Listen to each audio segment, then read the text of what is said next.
বাহিৰৰ শিল্পী অভিনয় কৰা প্ৰথম অসমীয়া চলচ্চিত্ৰখন কি আছিল? এৰাবাটৰ সৰু জয়মতী, চিকমিক বিজুলী, ডক্টৰ বেজবৰুৱা। চাৰিটা অপশ্যনৰ ভিতৰত শুদ্ধ উত্তৰটো হ'ব এৰাবাটৰ সৰু। ডক্টৰ বেজবৰুৱা ছবিখনৰ পৰিচালক কোন আছিল?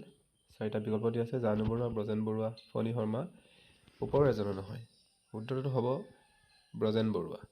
ব্ৰজেন বৰুৱাদেৱে ডক্টৰ বেজবৰুৱা নামৰ ছবিখন পৰিচালনা কৰিছিল। দ্য আছাম ট্ৰিবিউন বাতৰি কাকতৰ প্ৰতিষ্ঠাপক সম্পাদক কোন আছিল? উত্তৰ ৰাধা গোবিন্দ বৰুৱা।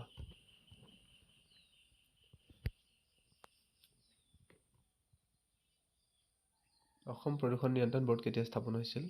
1975, 1977, 1998 আৰু 1990 চন। এই চাৰিটাৰ ভিতৰত অপশ্যন নম্বৰ এটো হ'ব কাৰেক্ট আনচাৰ।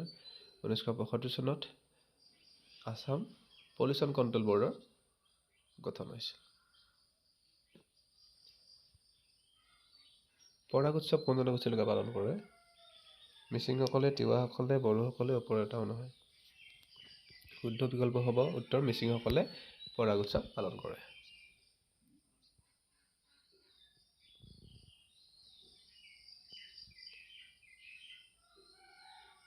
বিশ্ব পৰ্যটন দিৱস কেতিয়া পালন কৰা হয়? অৰ্থাৎ ৱৰ্ল্ড টুৰিজিম ডে। 20 জানুৱাৰী, 30 জুন, 27 ছেপ্টেম্বৰ, 21 ছেপ্টেম্বৰ। উত্তৰটো হ'ব শুদ্ধ উত্তৰটো হ'ব 27 ছেপ্টেম্বৰ। প্ৰতীক্ষা কাশী তলৰ কোনবিধ নৃত্যৰ লগত জড়িত? কথক, কুচিপুড়ি, কথাকলি আৰু ভাৰত নাট্যম। ইয়াৰ শুদ্ধ উত্তৰটো হ'ব প্ৰতীক্ষা কাশী হ'ল কুচিপুড়ি নৃত্যৰ লগত জড়িত। তেখেত এগৰাকী কুচিপুড়ি নৃত্যশিল্পী আছিল। ভাৰত মাতা নামৰ ছবিখনৰ কোনে অংকন কৰিছিল?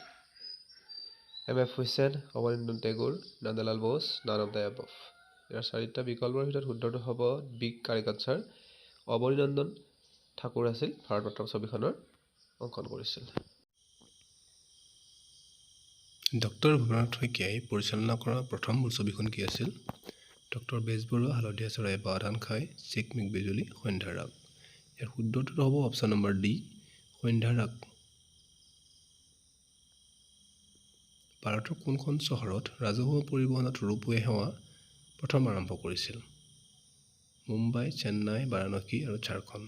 চাৰিটা বিকল্প দিয়া আছে। ইয়াৰ ভিতৰত শুদ্ধ উত্তৰ হ'ব বাৰাণসী চহৰত পোনপ্ৰথমবাৰৰ বাবে ৰাজহুৱা পৰিবহণ ব্যৱস্থাত ৰোপৱে সেৱা আৰম্ভ কৰা হৈছে। ৰাষ্ট্ৰপতিৰ পদক পোৱা প্ৰথম অসমীয়া চলচ্চিত্ৰখন কি? স্নেহবন্ধন, ককাদেউতা নাতি আৰু হাতী, ৰঙা পুলিচ, চামেলি মেম চাহাব। চাৰিটা বিকল্পৰ ভিতৰত শুদ্ধ উত্তৰটো হ'ব উত্তৰ চি, ৰঙা পুলিচ। এইখন ছবিয়ে প্ৰথম ৰাষ্ট্ৰপতিৰ পদক পাইছিল। মহাত্মা গান্ধীৰ ৰাজনৈতিক গুৰু কোন আছিল? ইয়াৰ উত্তৰ হ'ব মহাত্মা গান্ধীৰ ৰাজনৈতিক গুৰু আছিল গোপাল কৃষ্ণ গোখলে।